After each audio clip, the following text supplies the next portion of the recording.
ये गुनाह था या कहिए गुनाहे अजीम। चुनांचे एक बला से लड़ रहे मुल्क के सामने गुस्ताखियों का कारवा। मालूम नहीं कौन था वो गुस्ताख, किसने किए थे वो फरेब, लेकिन दरवाजों पर खींची गई लक्ष्मण रेखा को लांघ कर परदेश से अपने वतन लौटने को बेचैन लोगों की आमदे सवाल बन गई है। लॉकडाउन का मुजरिम कौन है? वो मुफलिस, वो गरीब जो चल पड़े घर के लिए, वो हुक्मरान जिनके वायदों पर इन्हें एतबार न रहा, वो इंतजामिया जो रोक न सका इन काफिलों को, या वो गुमान जो रहम की रोटियों को भीख समझता रहा।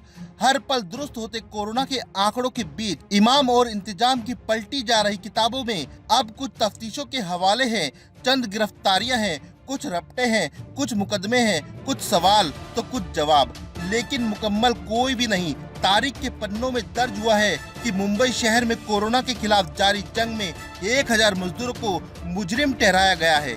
एसडीओ के संचालक एक पत्रकार को अफवाह फैलाने का मुजरिम ठहराया गया है और भूखे गरीब और बेबस लोगों के बर्दाश्त की हदों पर सरकार को लापरवाही का मुजरिम ठहराया गया है।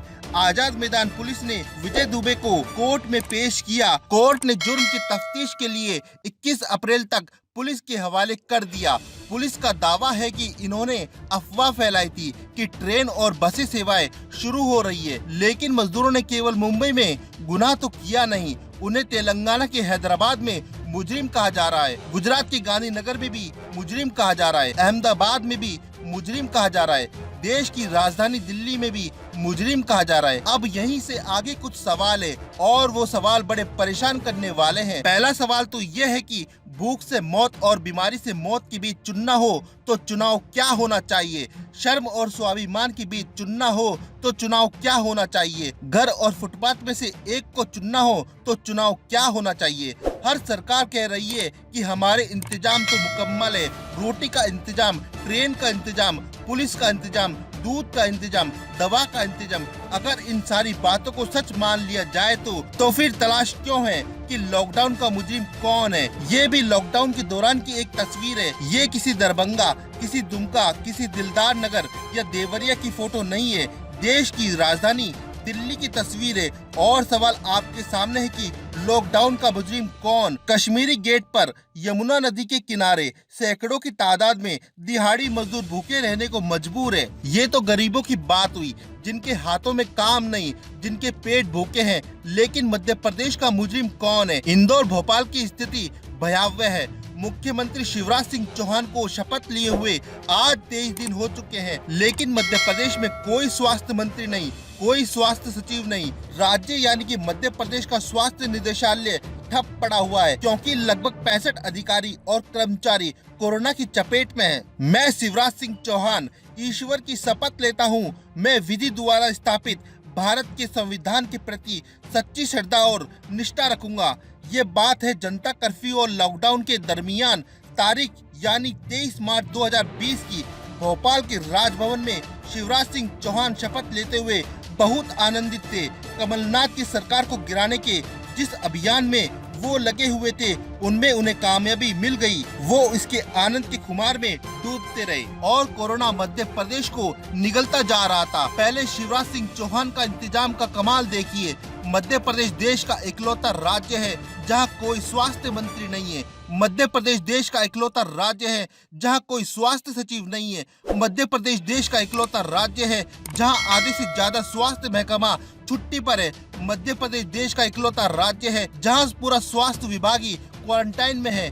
मध्य प्रदेश देश का इकलौता राज्य है जहां स्वास्थ्य विभाग इतना बीमार है। कांग्रेस ने पूछ लिया, कोरोना से भयंकर जंग कब तक लावारिस तरीके से लड़ते रहेंगे? शिवराज सत्ता हाथ में आने का आनंद लेते रहे और मध्य प्रदेश कोरोना का खाना बनता रहा। पहले उनके सूबे की स्थितियों को समझ लीजिए। इंदौर में कोरोना के 544 मामले आ चुके हैं, 37 मौतें हो चुकी है। भोपाल में 166 मामले आ चुके हैं और मौतें हुई है 5। पूरे मध्य प्रदेश में मामले आए हैं 850 और मौतें हुई है 53। लेकिन शिवराज सिंह को फुर्सत नहीं है कि वो एक स्वास्थ्य मंत्री बना ले। उन्हें पिछले 23 दिनों से याद ही नहीं आई कि राज्य में एक स्वास्थ्य मंत्री भी होना चाहिए और उनसे खुद हालात संभाले नहीं संभल रहे। कोरोना से जंग में कमाल शिवराज सिंह ही नहीं कर रहे, कमाल तो उनके स्वास्थ्य विभाग ने किया। मध्य प्रदेश का स्वास्थ्य विभाग कोरोना को लूडो और सांप सीढ़ी का खेल समझता रहा और सबसे ज्यादा गैर जिम्मेदारी दिखाई है स्वास्थ्य सचिव पल्लवी जैन गोविल ने स्वास्थ्य विभाग की प्रमुख सचिव पल्लवी जैन ने अपने बेटे की ट्रैवल हिस्ट्री सरकार और पुलिस से छिपाई। इसके बाद भी पल्लवी जैन ने अस्पताल के क्वारंटीन में जाने से मना कर दिया।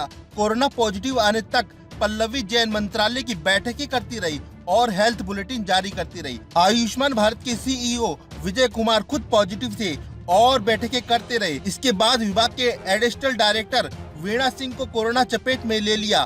फिर स्वास्थ्य विभाग के एक और आईएएस। भोपाल में मिले 186 कोरोना पॉजिटिव में 65 अकेले स्वास्थ्य विभाग के लोग हैं। मध्य प्रदेश सरकार के स्वास्थ्य विभाग के 4 आईएएस संक्रमित होकर घर बैठे हुए हैं।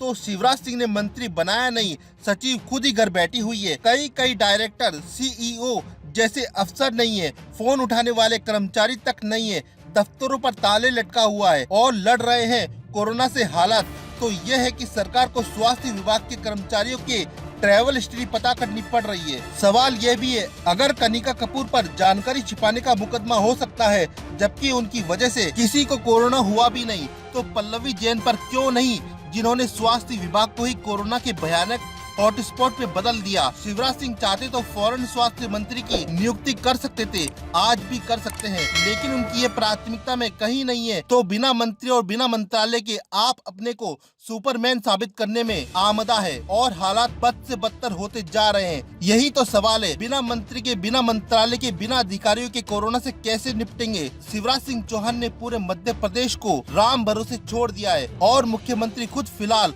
लाशें गिनने में मशरूफ है। खबरों में हमारे साथ बने रहने के लिए मेरे चैनल द वंडर न्यूज को सब्सक्राइब करना ना भूले। जय हिंद।